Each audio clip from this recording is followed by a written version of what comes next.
周日長談同大家深入時事話題。前半段呢，我哋同大家傾我哋司法廳長對於駕駛執照嘅問題，同埋佢亦都講到我哋要沒收犯罪得嚟嘅財產，佢嘅睇法。而家跟住落嚟下半段呢，我想同佢再傾下一個我哋喺 BC 省嘅樹，亦都係相當前衛嘅社區法庭。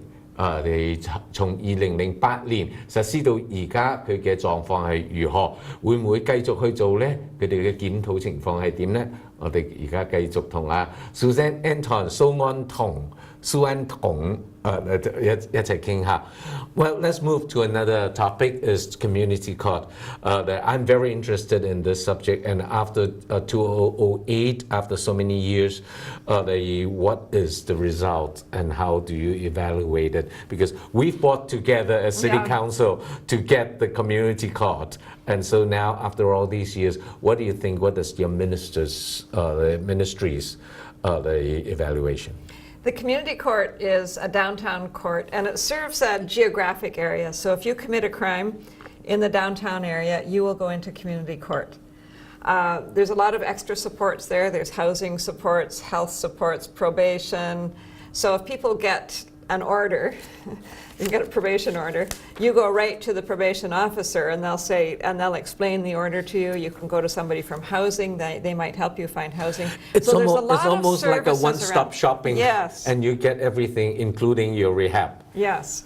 So there's a lot of appeal in that kind of service.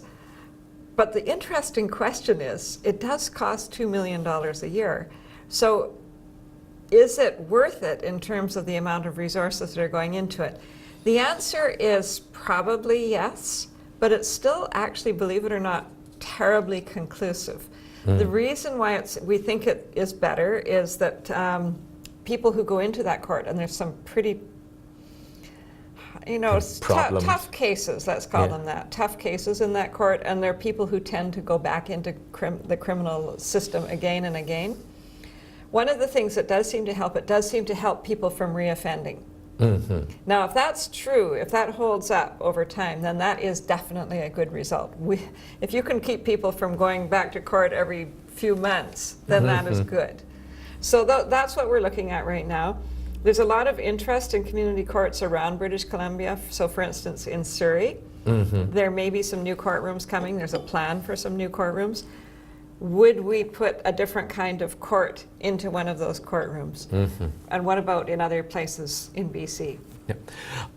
Have we done a research on, in comparison with Brooklyn, which is kind of the first one who set up, and it was really praised by the whole world. Have we done a research on based on the same criteria and see if we can measure up to their success? So yeah, people do go. They're very interested in the Brooklyn one. I haven't. We're not traveling much in British Columbia right now, so your travel expense. Maybe I'll go there on my own dollar one day and have a look, because people are quite interested in it. Again, I don't know what the research shows on that court, but we're very interested in this. Like I want, as Justice Minister, I don't want people in the criminal justice system. I don't want people in jail.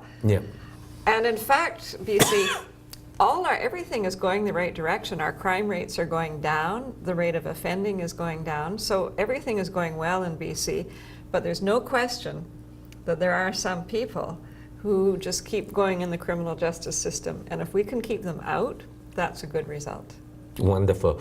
My last question on this the topic is your predecessor, Leopold, has said that it takes time. Everyone is so anxious to see results. So how much time do you think that the citizens will allow you to show some results? And what is your plan of kind of giving people a real solid result and answer? Yeah, it does take time, and we will continue to look at it. It is, as I said, it's a very well-liked institution, and certainly the people who work in it are very confident that it's the right thing to do. So we will continue to look at it over time. And you do get all the support from the downtown east side social service group Everybody and supports everybody. it, yeah. That's a good sign Yeah. because they will stop. The coming up with their own Yeah. ideas. But here's the question. Are people doing better because it's a court? Or are people doing better because they have all those other services? I don't know. That's a research question for you, that's and a that's a research good question, one. yeah. Yeah, but either way, I do believe that what's the term? Prevention. Crime prevention. Crime prevention. It's very, very important. Yeah. Yeah. Okay. Our last topic that I would like very much to see is that on 2012 we have part 1, and then we have on 2013 we have part 2 on the BC Justice Reform Initiations. That was I remember at that time it was a big deal, the media and people are all very anxious to see it. So right now there are some of these, particularly on page 28 of the part 1, there are a list of the things that recommendations. Is there any update at this point to show that, for instance, the prevention of crime instead of just putting people in jail? All these recommendations, can you give us an update of this report? We are doing so many innovative things in British Columbia. I feel so proud, really, of where the ministry has come, and I can say that because I've been there for a year, but people have been working on this for some time now. When I go to federal meetings, everybody is looking at British Columbia because we're doing such interesting work keeping things out of courtrooms. So let me give you, I'll give you 2 examples. One is the immediate roadside prohibition. So we'll go back to road safety. If you've been drinking and driving, I know you don't, BC, because I know you're a good person. So I won't use you as an example. But if people who drink and drive, you only have to be 0.05 now before you'll get a fine.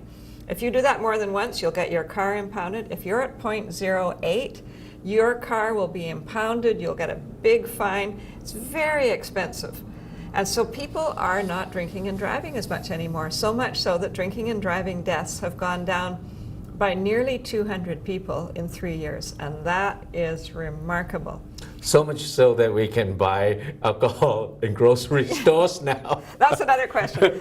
So that's one thing. A second thing that we're doing, which is really interesting, so if your viewers go on eBay, for instance, and they have a dispute over something that they're buying on eBay, how do you resolve that dispute? Well, eBay has an online dispute resolution service.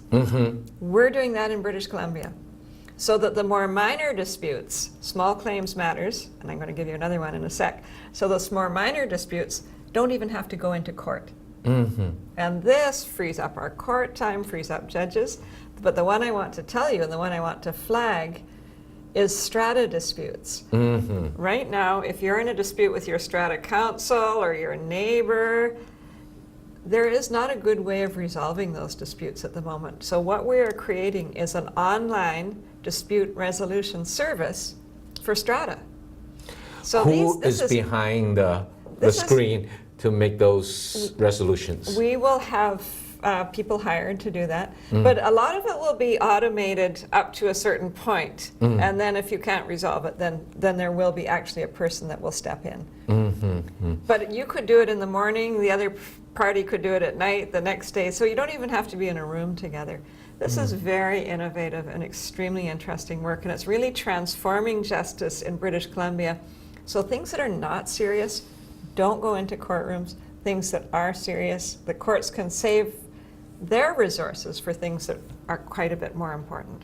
Well, I'm totally Everybody's dispute is important, but you know what I mean. Yes. It's all about proportionality.